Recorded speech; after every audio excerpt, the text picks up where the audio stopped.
Are men aroused by their smart speakers? Story here from informedamerican.com. Apparently 14% of men, yeah, here we are, as I said, we're staying in the gutter here to the end of the show. 14% of men aroused by their smart speakers. This story doesn't make any sense, but it did make the news. Sex toy maker WeVibe surveyed 1,000 men in Britain during the pandemic and found that 14% report being aroused by the voice of Amazon's smart speaker, Alexa. They note that it's the authoritative and controlling nature of the voice that gets to them. It sounds weird because, well, it is. So they're good here. It's this could become a self-fulfilling problem as we use more technology during the lockdown, which creates a cycle, whereas people who are sexually drawn to machines, robots, and other such gadgets called technosexuals, there's a new word for everybody, will enjoy the interaction and want even more. And this can lead them to cutting themselves off from human relationships. Now, we've got a picture here from the Zero Hedge article with a man holding his Alexa in bed. I guess we'd call him a technosexual. Are you a technosexual, Dave? I am not. I am. In fact, I had a Google Home Mini and I unplugged it because I just didn't like it. I didn't like the idea. Maybe, call me, anti-technology or whatever, but I found the thing really creepy and I didn't like it and I didn't think it worked very well. And it just disturbed me that it was, I'd be talking to my wife and the thing would come back. Sorry, I didn't hear that. I'm like, the fuck you talking to me for?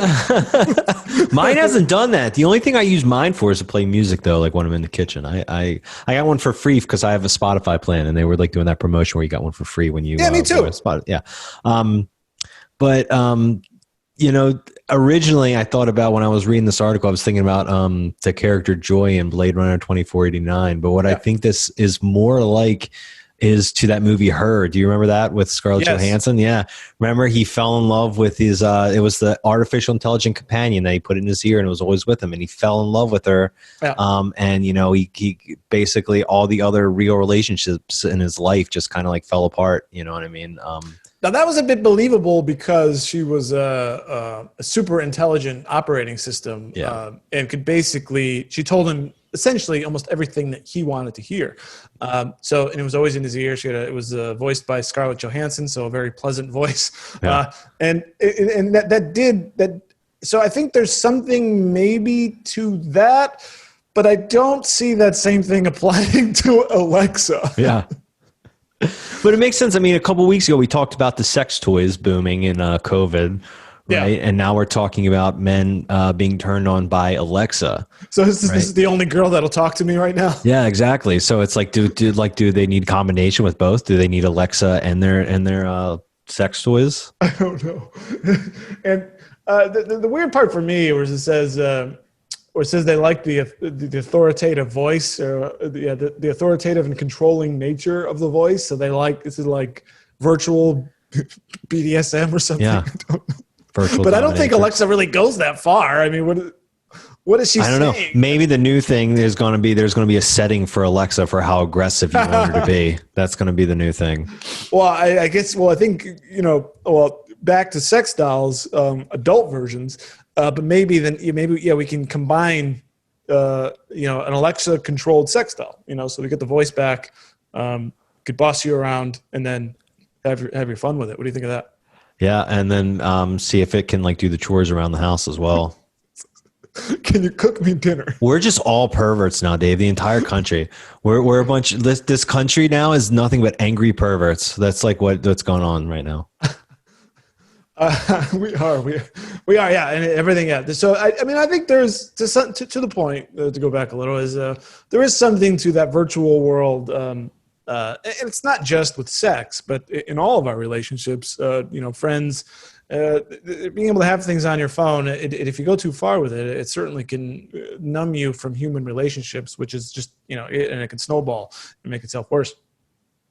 Now, this original story comes from The Telegraph, but I want to say, it says UK-based psychologist Lucy Beresford wrote that the increasing number of technosexuals, the numbers are increasing, and a primary source of arousal is through interacting with their tech. Now, I get a little suspicious. I think sometimes the people that talk about this stuff are themselves sufferers from the thing that they're trying to raise awareness to. I sometimes get a little, I don't know about this researcher. What's this all about? Because sometimes I end up a little bit, I'm not convinced, I guess, of this, that I think this 14% number is high. I'd put it maybe at like 2%. So that's kind of my BS from here. I just don't really believe this research. What do you think?